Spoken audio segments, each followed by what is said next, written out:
Hey Matt, here's some thoughts on back home in Indiana. The first thing I might suggest to you is getting to know all the chords in their bass form. The arpeggio up and down over the entire range of the tenor, ignoring the altered tensions, ignoring the natural tensions. Maybe you make accommodations if it says sharp 5, for example, in bar 72. But take the chord. At 71, you actually have a rest. It indeed is a 1 major 7 chord. So if you wanted to start your solo there, you're welcome to do that. But for example, on that G major 7 for you in bar 71, take the time to really get to know that chord in root position, first inversion, second inversion, third inversion.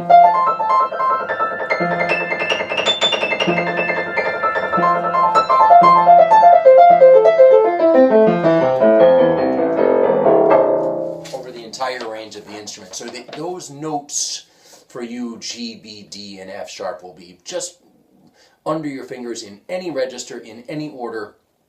Really work that, not in time, on its own. Every single measure becomes just an exercise. You're not practicing this in time. That's my first challenge to you.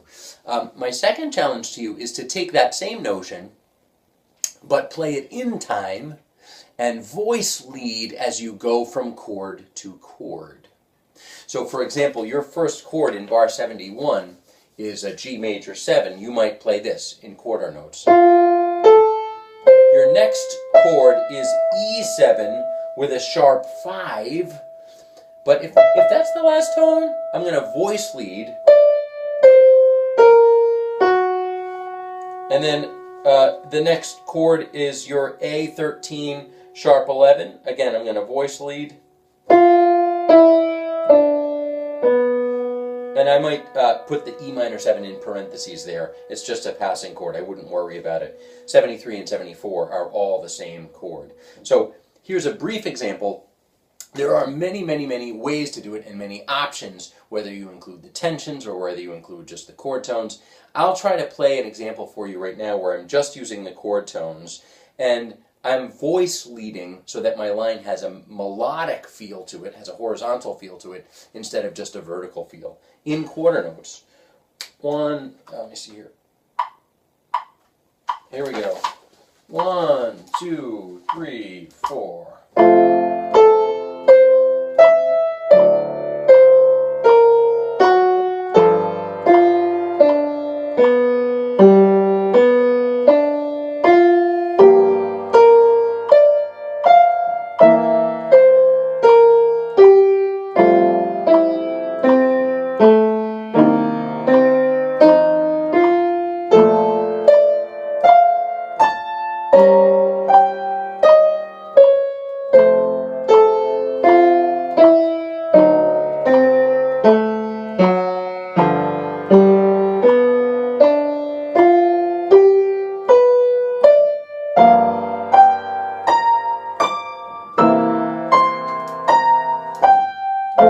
And the same thing in eighth notes. 1, 2, 3, and...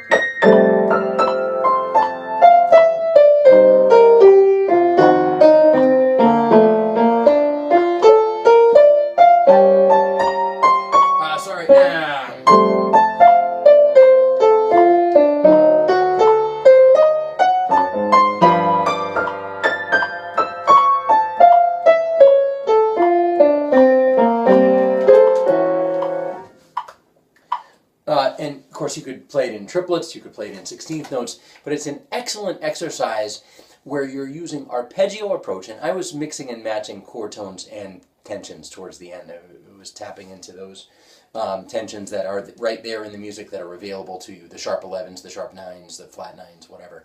But it's a great mental exercise because instead of only focusing on the chord of the moment, you're focusing on that chord as it exists in a harmonic progression. And so this gives you the fluency as you ascend and descend to create something that is a little bit more melodic than sounding like an exercise over each and every chord.